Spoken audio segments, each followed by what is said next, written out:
Well, the Massachusetts Spy was a paper printed by Isaiah Thomas in Boston, Massachusetts. It was printed between 1770 and 1776. It only lasted for 6 years.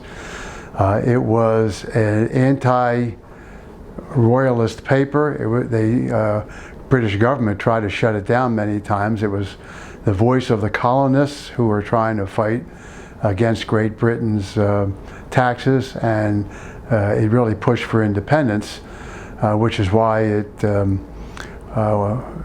went out of business in 1776 when the British took over the town of Boston. Just so you know, there were about 14 different newspapers that were called the Spy from the beginning of the American colonial newspaper in the early 1700s through 1820, which is the only point that I have records on. So they basically ran the gamut all the way from the old colonies to Ohio in the period of time from 1704 through 1820. They were produced by hand.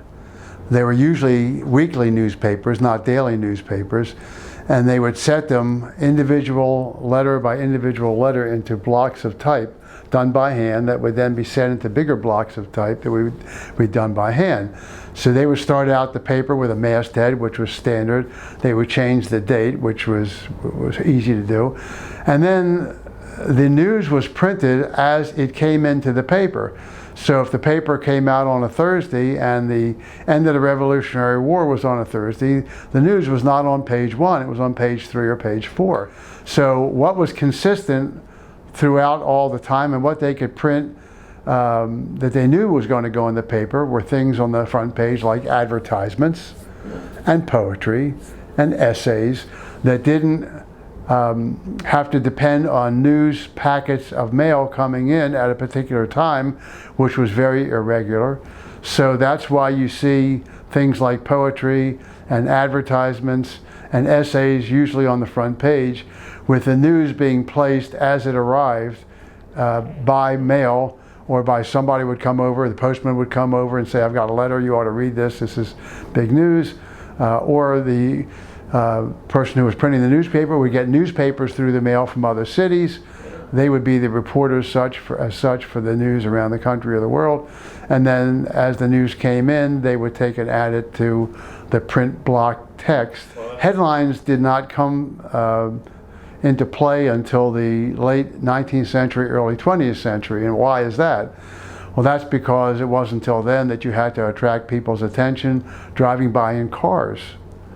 Before that, people were walking and there were newsstands and they'd pick up a paper. These papers were only anywhere from a bifold of 4 pages or 8 pages at the most. And people were expected to read the entire paper. The other thing was that the only people who were interested in most people couldn't read. So who was interested in the news and the paper? There were mercantile people, there were business people, there were political people. These were the people who could read. These were the people who were interested in it and consumed news within their own bubble of their point of view. Today, what you do is you attack the messenger. You don't attack the message. Attacking the message is difficult and it's complex, and it involves some thought on the part of the person who's doing it. Looking at all the different viewpoints and saying on the one hand this, on the one hand that, but here's what it is. It's a lot easier to get onto social media or to the talk shows and say that publisher is a blah, blah, blah, blah, blah, and that shuts down. There are certain terms that you use today that shuts down the discussion. Joe Schmo is a racist. Bam. You've hit him over the head with a hammer. What are you going to say?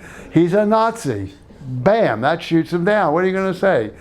He believes in rewarding illegal criminals who come into this country. Bam, it shuts the whole thing down. So that's unfortunate. Unfortunately, that's what